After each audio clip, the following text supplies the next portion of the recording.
ma nägin, et sa mingis videos tegid Smash or Pass nagu mingite jõuksi asjadega, aga... Sa tahad seda mulle teha? Jaa, tatoveeringutega mehed jah või ei? Oleneb. Millest? Ma ei tea, täiesti oleneb inimesest. Kas sinu jaoks mees peaks trenni tegema? Jaa. Mis küsimus see on? Kas sa näed mind mingi couch potato? Ei, aga see ei tähenda, et ilmtingimata couch potato on. Äkki ta on mingi kunstiinimene või... Fuck no. Fuck no. Kui mehel on needid, on no-go pigem meeldan.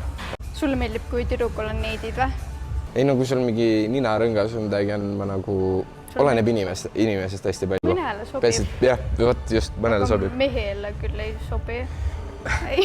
Su celebrity crush on? Mis sa arvad? Ma ei kujuta ette isegi. Mingi Zac Efron vist ei ole. Ta on nii koledaks läinud, ei? Theo J. Ta on ilus, aga ta ei ole mu crush. 65 päeva.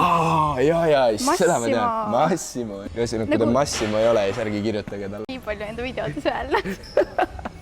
Aga niimoodi ei ole, nagu kui keegi küsib, mis mu taip on, ma kirjeldan teda, aga nagu ma ei saa nagu öelda, et ainult sellised tüübid lähevad peale. Ja siis kartulipeaga poiss läheks ka peale? No kui ta on normaalne.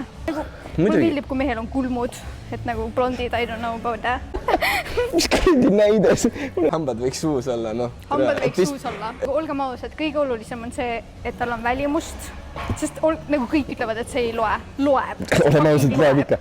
Välimus on see, mis tõmbab ja iseloom on see, mis paneb sind nagu jääma inimese juurde. Välimus on alati see, mis nagu sa esimese asjana tähele paned. Mitte keegi ei vaata ju mingi, see kutt ei näe üldse hea välja, aga võiks tutvuda temaga mingi. Mul on raudselt hea iseloom.